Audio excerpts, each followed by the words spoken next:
নাহমাদুহু নুসাল্লি আলা রাসূলিল কারীম রব্বানা লা তুজি কুলুবানা বাদাইজ হাদাইতানা ওয়া হাব লানা মিন লাদুনকা রাহমাতান ইন্নাকা আনতাল ওয়াহাব। সমবেত উপস্থিতি, এই চরিজুলাব মাটি মানুষের সাথে আমার নারী সম্পর্ক আজ থেকে 21 বছর আগে এবং 20 বছর আগে 2004 এবং 2005 এই যে ছাত্র মেম্বার সাদেক ভাই, আমি কমরেড আব্দুল হাই নেতার শিষ্যত্ব গ্রহণ করি, ওনার সাথে দীর্ঘদিন ছিলাম। জনমুক্তি, জন আকাঙ্ক্ষা, মানুষের ভাগ্য উন্নয়নে বঞ্চনা লাঞ্ছনা গঞ্জনা থেকে বেরিয়ে আসার যে মুক্তির পথ উনি আমাকে শিখিয়েছিলেন। সেই কোমল মনে ছোট্ট মনে যে বীজ বপন করেছিলেন, আসলে তার থেকে আর বেরোনোর সুযোগ হয় নাই। ঢাকা বিশ্ববিদ্যালয় থেকে অনার্স মাস্টার্স পাশ করার পরে জীবন দর্শন হিসেবে বেছে নিয়েছিলাম গণমানুষের মুক্তি। সেজন্যই 2016 সালের 31 মার্চ আনারস প্রতীকে আমলা ইউনিয়ন পরিষদে নির্বাচন করেছিলাম। 2022 সালের 5 জানুয়ারি গুড়ামার্কায় আমলা ইউনিয়ন পরিষদ নির্বাচন করেছিলাম। দুবারই ভোটের অধিকার কেড়ে নিয়ে ডাকাতেরা, জনগণ চায় না তারা চেয়ারম্যান হয়ে জনগণের ভাগ্যকে ছিনিয়ে নিয়েছে। তারপর 2024 সালের 21 মে আবার বই প্রতীকে পুরো উপজেলায় সচিব রয়েছি। দিনকে দিন, রাতকে রাত হেঁটে হেঁটে মানুষের ধারে ধারে বারে বারে অসংখ্যবার গিয়েছি। আমার রাজনীতির মূল উদ্দেশ্যটা ছিল, আমি তো একটা জীবন পুরোটাই দিয়ে দিলাম।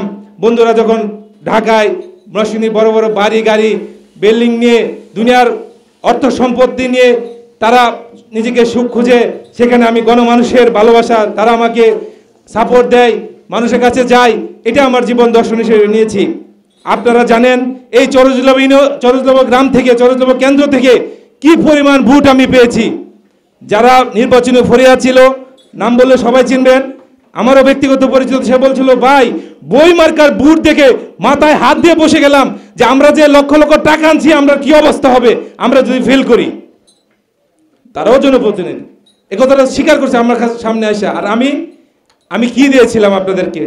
নিঃস্ব আমি, রিক্ত আমি, দেওয়ার মতো কিছু নাই, আছে শুধু ভালোবাসা, সেটাই দিয়ে গিয়েছিলাম।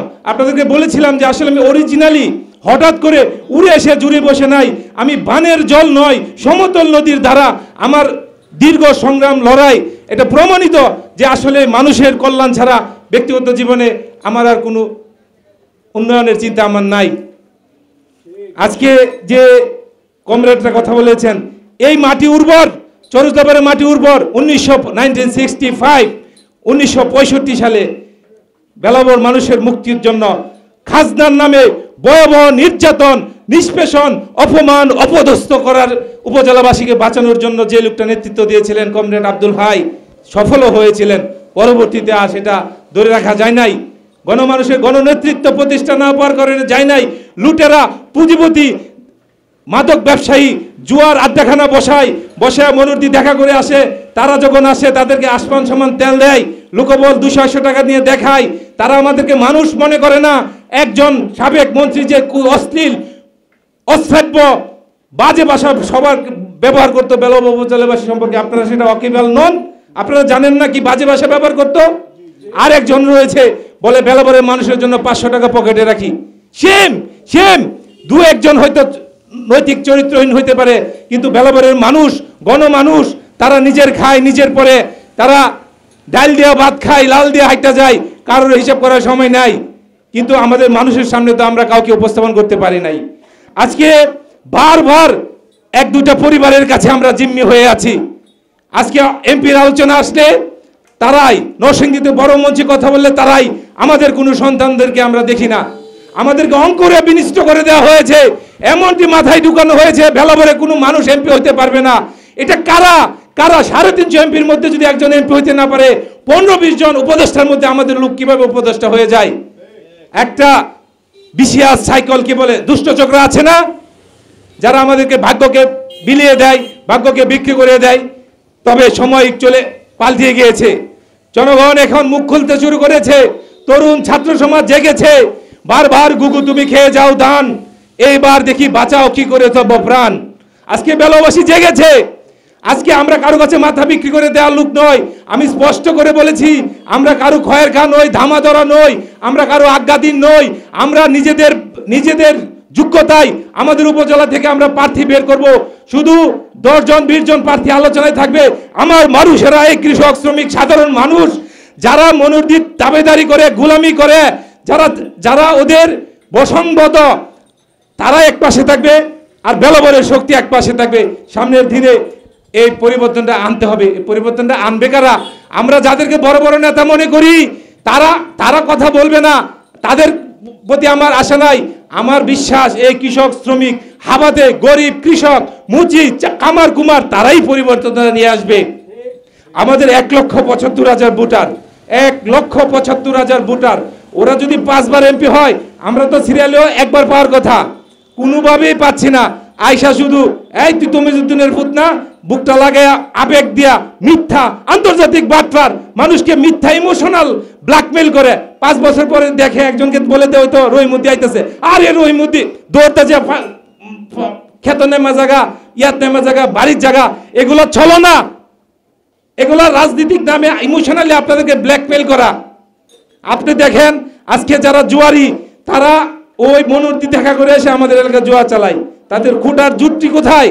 আজকে যারা ইয়াবা ব্যবসায়ী পাড়ায় পাড়ায় আমাদের সন্তানরা চোখের সামনে আজকে ধ্বংস হয়ে যাচ্ছে। কোন পরিবারে মাদকাসক্ত নাই? আমাদেরকে এটাই বলতে হয়। একজন কলেজ শিক্ষক হিসেবে আমি দীর্ঘদিন ধরে এই জিনিসটা আমি লক্ষ্য করছি। বিগত সরকারের সময় মিথ্যা মামলা দিয়ে কি পরিমাণ মানুষকে হয়রানি করেছে। টাকা ওইদিকে চলে গেলে মামলা নাই, টাকা না দিলে মামলা। বর্তমানে একটা সংঘবদ্ধ চক্র দাঁড়িয়েছে, অসংখ্য মানুষের নামে মামলা দিবে, ওখানে টাকা দিলে আর মামলা হবে না। তারা আমাদেরকে মক্কেল বানিয়ে ফেলেছে। আমরা কি এগুলোর মধ্যে থাকবো? এই জাতগুলার পৃষ্ঠে হব? আপনারা আগামী আন্দোলন সংগ্রামে সরকারকে আমরা বাধ্য করব। বৈষম্য বিরোধী আন্দোলনের মধ্য দিয়ে সরকার এসেছে আমাদের নিজের ঘরে বৈষম্য রেখে। আমরা যদি নিজের ঘরে বৈষম্য রেখে জাতীয় বৈষম্য দূর করতে চাই, সেটা নিতান্তই বাধ্যতা। ঠিক কিনা বলেন? আপনারা হতাশ হবেন না। বুক আমাদের দেশে হবে সেই ছেলে কবে, কথাই না বড় হয়ে কাজে বড় হবে, মুখে হাসি বুকে বল, তেজে ভরা মন, মানুষ হইতে হবে এই যারপন। রবীন্দ্রনাথ ঠাকুর বলেছেন, প্রকৃত শিক্ষা সেটা নয় যেটা মানুষকে মুগ্ধ করে, যে এত বড় শিক্ষিত, ডক্টরেট, পিএইচডি, ওটা প্রকৃত শিক্ষা না। প্রকৃত শিক্ষা হচ্ছে যেটা মানুষকে মুক্তি দান করে।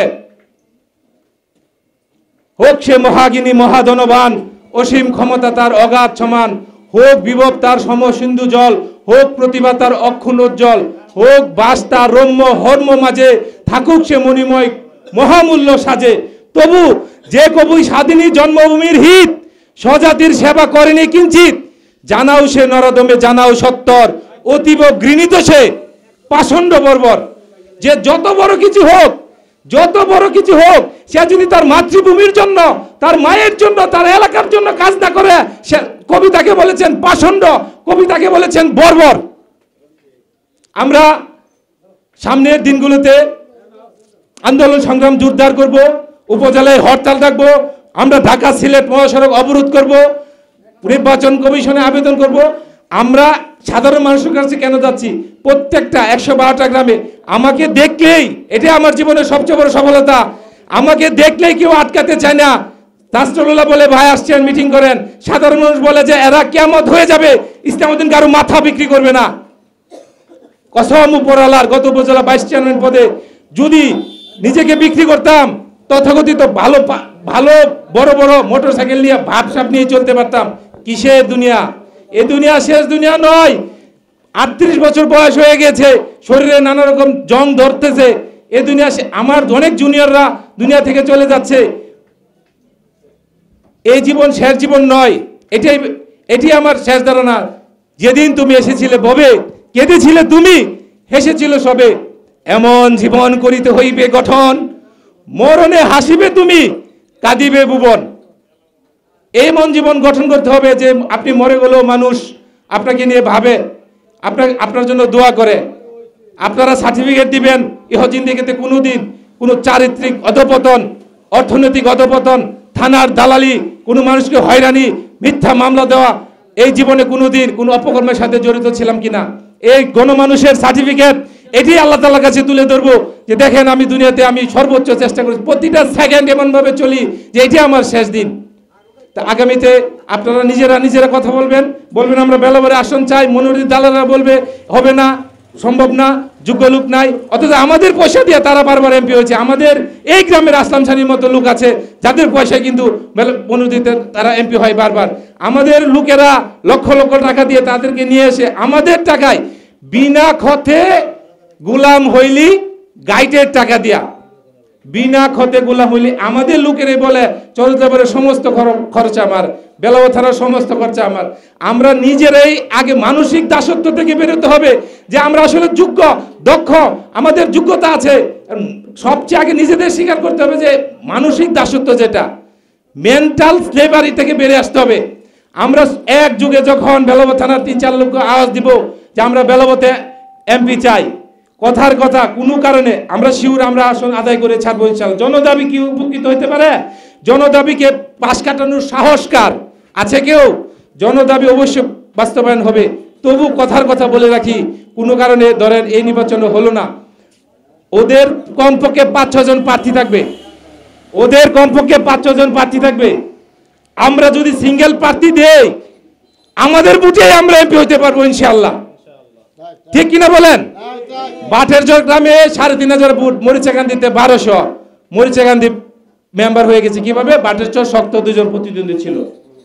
তো ওখানে এনসিপির প্রার্থী, ওখানে জামাত ইসলামের প্রার্থী, ওখানে ইসলামী আন্দোলনের প্রার্থী, ওখানে বিএনপির প্রার্থী, ওখানে তারপর হচ্ছে বিদ্রোহীর প্রার্থী ওখানে। ঠিক আছে, আমরাও আমাদের একদম দেশে কি বলে পরের পুত সাহেবজাদা নিজের পুত লাঙ্গলের গাদা, একটা কথা আছে না? ওরা আমাদের কথা বলবে কেন? ওরা তো বিমাতা সুলভ আচরণ করে আসছে, এই মাটির সন্তান না, সংসদে আমাদের কথা বলবে না। আমরা যে কোনো লোককে আমরা নিজেরা চিন্তা ভাবনা করে আপনারা সাপোর্টে দক্ষ যোগ্য এরকম একজন লোককে প্রয়োজনে আমরা ভবিষ্যতে প্রার্থী দিব। আপনারা শপথ দেন, আমি যেভাবে দৃপ্ত শপথ নিয়েছি যতদিন মাটির উপরে থাকি মনিরদের কোনো নেতার পিছনে আপনারা আমাকে পাবেন না। কোনোদিন তাদের গোলামি করা দূরে থাক। তারা আমাদেরকে যে অস্থির কথা বলতো, সালাম দিয়া ও এলাকা থেকে ঢুকতে গেলে বাপটাকে ঢুকতে হবে মনোনীত থেকে ঢুকতে গেলে, বেলাবর মানুষকে গালিগালাজ করে অপমান অপদস্থ করে এখানে ইয়াবা মাদকের আসর বসিয়ে দালাল তৈরি করে অশিক্ষিত বাজে লোকদেরকে নেতা বানিয়ে বেলাবকে আরো ধ্বংস করবেন? হবে না, করা জবাব মিলেগা। মাওলানা আব্দুল হামিদ খান বাসানি 71 অনেক আগে যেমন আসসালামু আলাইকুম বলে দিয়েছেন, আমরাও মনোরদি তথাকথিত নেতাদেরকে আসসালামু আলাইকুম বলে দিয়েছি। এমন কোনো রাগ ডাক রেখে নয়, স্পষ্ট করে আমাদের অবস্থান loud and clear, very clear.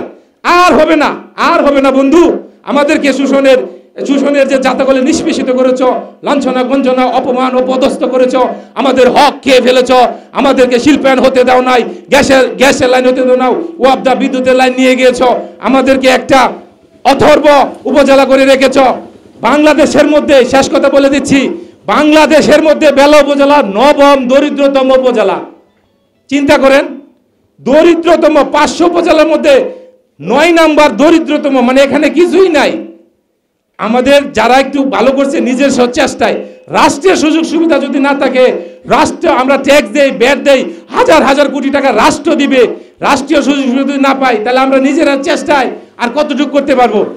রাষ্ট্রীয় সুযোগ সুবিধা থেকে আমরা বঞ্চিত। আগামীতে আমরা রাষ্ট্রীয় সুযোগ সুবিধা নিশ্চিত করে আমাদের বেলা উপজেলাকে একটা স্বতন্ত্র সংসদীয় আসন করে বেলব মায়ের কোনো সন্তানকে সংসদে পাঠিয়ে আমরা রাষ্ট্রীয় সুযোগ সুবিধা নিশ্চিত করব।